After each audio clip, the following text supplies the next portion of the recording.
guys, it's Tori and I'm here right now with Crown the Empire. How are you guys doing? Chilling, killing. Yeah, doing well. Headlining tour in Tampa tonight. How's that been going so far? Fire. There's chickens. Fire. Chickens running around. That's always the funnest part. There's a lot of homeless people here, which is exciting for me. Is that the highlight of your day? I mean, yeah, I had soup, but that was pretty fire. There's a lot to be thankful for today. Yeah, but the shows have been packed out. A bunch of people coming out, going crazy, so that's what's been great so far. Good, that's what I like to hear. So to start this off, we're doing some finish a sentence questions. Fun. So let's just jump right into it. So the most surreal moment of your career so far was when? Most surreal moment, I would say the biggest wow moment was headlining Moscow, Russia. Wow. I walked off stage and watched Andy and Brandon play Millennia, and like the whole crowd was like singing, and I was just watching side stage, and I'm just like, wow, this is so cool. That was my like surreal moment like recently. That's huge. Mine was Soundwave. Last time we played Soundwave, all the stages broke except for ours, and all the crowd were just like, I guess we'll watch this band, but it ended up being like one of the biggest shows we ever played. That was pretty cool. That was an accident, but real deal stuff. This tour's pretty surreal in itself, just to be headlining and walk on stage with two big giant astronauts and all this crazy lights that are just for us, and like just to get to walk up to my drums and be like, we have the whole stage, we're not in front of anybody, so it's been kind of surreal. It's like our tour and get to do what we want. Yeah, and that's been a long time coming for you guys to get to this point as well, so well deserved. Thank you. And next one here, the first concert you ever attended was? I saw Kiss in Pittsburgh at the arena, and I always tell this story of how I was side stage and could see them putting their instruments on, and it was like they're always like cartoon characters or like superheroes to me. But when I saw that, I was like, oh, I can actually do this. And like at 8 years old, it was always like a thing in my mind where like I always filled in high school, like job you want to be when you grow up was always like rock star or musician and stuff. And look at you now. Mine, I don't even want to say it. It was like I went to private school my whole life, and my first one was like the house band. But they were like one of the biggest selling Christian rock bands at the time. They were called Casting Crowns, which I don't know if that. Oh my God. No. Crown. It all makes sense. No, it was Christian rock, like gospel stuff, and it was a cool concert to go to, but I don't know. It's not really like, I'm not stoked to be like, yeah, it was a great show. I mean, hey, nothing to be ashamed of, but it's kind of hard to follow Kiss with it's not nearly as cool. My second concert was also Kiss, but it was Ted Nugent and Skid Row opening. That's insane. Not with Sebastian Bach, but they all had shirts that said "Bring Him Bach." Like a bunch of people. Oh wow. That's a kind of fun. That's a good one. But yeah, Ted Nugent was like shooting those arrows across the stage and everything. And oh yeah, it was awesome. As you do. And last one here, one song you've had on repeat right now is? I'm listening to a lot of like throwback stuff. I'm listening to Radiohead, OK Computer on like repeat kind of. We're listening to a lot of The Police, believe it or not. What about you? I've been doing like modern more. Yeah, I did like New Weekend just came out. I've been trying to get through that. It's all right. It's not like I'm still warming up to it, I guess. But that's pretty cool. New AFI dropped a track called Snowcats, and that song's really good. And the new Tech 9 stuff that is coming out is really great too.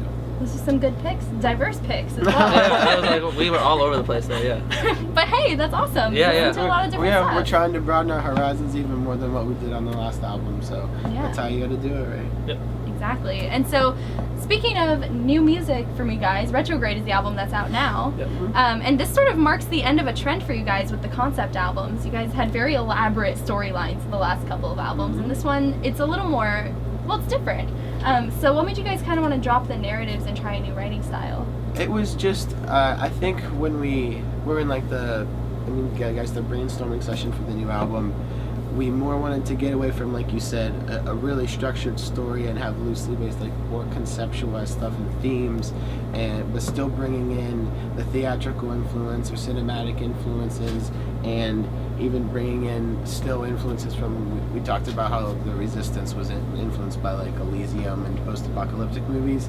When we get into old retro space, like 2001 Space Odyssey, big influence for this album. But we're not going to write that story. We're just like, so how do we write songs that convey those same type of things?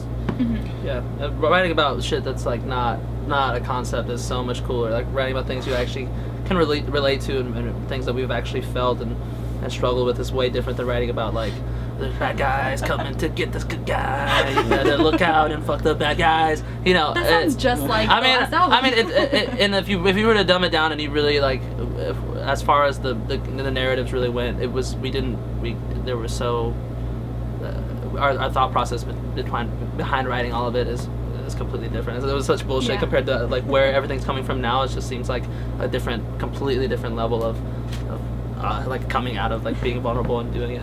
Yeah. Neil Peart, the drummer from Rush, said in an interview with Rolling Stone, he said, early on when they wrote about space and all these crazy outlandish stories, like in 2012 when they're writing about like this futuristic society, he said we didn't have any life experience, so that's all that was cool and exciting and intriguing to us at the time. Mm-hmm. And later on they started writing about their real life experiences after touring for 5 years, and I feel after touring for 5 years we have similar experiences like that, like the ups and downs we went through over the last 5 years do come out more on retrograde than they have in the past albums, I think. Yeah, and Real I talk. imagine just not being stuck to a storyline gives you a lot more flexibility with what you want to write about and how you want to do it. So Oh, it's yeah. awesome. It shows. Yeah, definitely. Thanks. Yeah, and so you did mention the space theme and all of that inspiration as well. So how did you guys end up coming to that conclusion of wanting to do that? Movies. We've Yeah. always been They- nerdy film guys. Like we've always been like, have you watched this? Have you watched this? And it's always like been the popular cult films. You know, be it like Tarantino or something. It's so much cooler to write to like a visual thing, and that's what we did on every album, every song. We would compile like a bunch of like what's the like Pinterest or like Tumblr pics that would just could convey an emotion, and then writing a song to that was kind of the same thing. What we did with the Resistance is we looked at a lot of like, The Dark Knight and like Hans Zimmer's kind of how he would score underneath this dramatic dark mood, and the mood changed with this. We're drawing from more of the sci-fi retro 60s like space age kind of hippie weird kind of vibes from there, and it was cool to kind of like branch out with that. Yeah, it came a lot with the look too when we were doing that like retro 60s modern type thing. Like Mad Men mixed with like acid. And then we were like referencing The Who and bands like that, and looking back at Zeppelin and stuff, and those type of influences. And then the first song on the album is called SK68. It stands for Stanley Kubrick, and 1968 was when Space Odyssey came out. Yeah, and that was a huge. We used tons of images from that to write to Hologram being one, and Are You Coming With Me being like those cool scenes where he was talking to Hal and everything. Yeah, so it's like almost like soundtrack based in that way, on like only a few songs based on certain like a few movies and Yeah, visually, like that's the textures we like. The space, the weird cinematic, swirly vibes, and with that mixed with like real emotions that we can actually relate to. Is just you can tell the songs are just there's something different about Hologram versus Machines. Although they both come from the same vein, it comes from a way cooler place. And doing it, the textures and the visuals we want to put into people's heads. I think we're only going to be able to expand from there, do more and more with it. No, absolutely. And you guys are very big on social media. You guys are great with that kind of stuff. And we're big on the internet. I'm just being real with you guys. Yeah, we started as like an internet hype band. Exactly. And that's where we came from. So it's like it's still I think we're always gonna be there. Even like I remember a time where I was like, I wish I could just like use Twitter. Like I would have mentions. I told Ben, I was like, I'm never gonna use this fucking thing. This is so stupid. And I'm on every day, all the time. I can't use it except to like look at. I can't respond to any because there's so many. Yeah. I respond. So I try. At least some of them I do, but I know I try to stay out of it as much as I can. No. Weight of the World's kind of us like. It's kind I of don't like know, a black hole, like, isn't it? Well, there's almost like a social identity and an actual identity, and like to pull It's weird. to kind of define those Like, two things.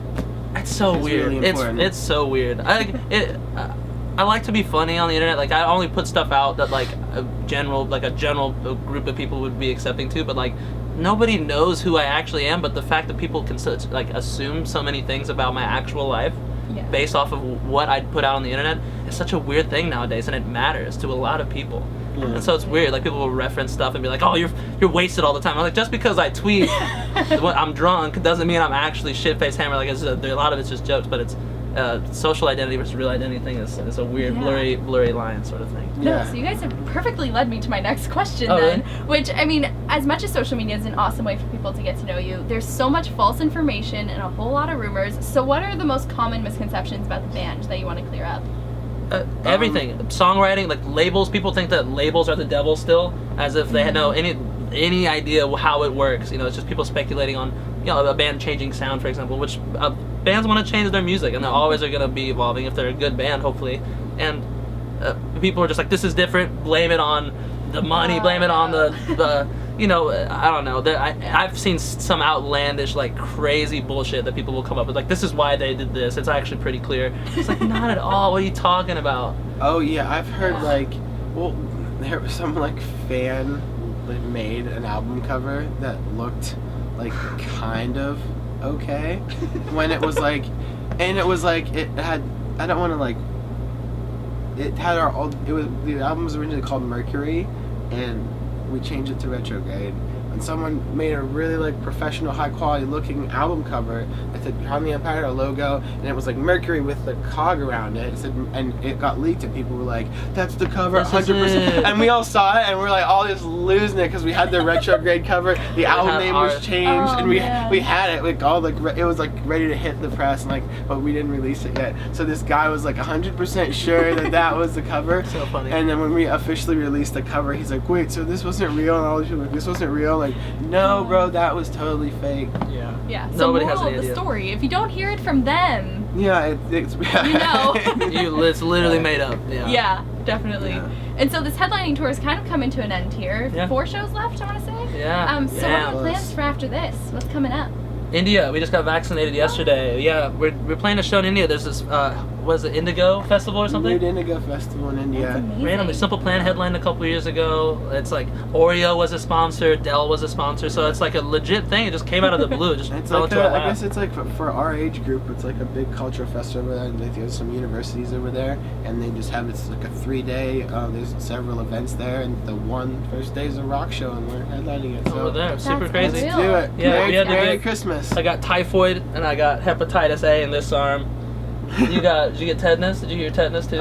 I got tetanus. You have to get tetanus every 10 years, so I'm still in the line now. You're good. I'm sore as set. shit. Yeah, we have to get malaria pills. The only one we couldn't afford was Japanese encephalitis or whatever, which is a $300. You guys didn't get that one either? No, Yeah, it's it was $300 a shot. It $300. would cost like $5,000 for all of us to get it. But if you get it, you looked it up. Travis looked it up and he's like, "Oh, dude, if you get it, you're roasted. You're so dead." And we're like, "Well, hopefully we don't get that. We'll just roll with it." So Well, I just learned a whole lot about you guys. Thanks. yeah. I'm glad the interview was informative.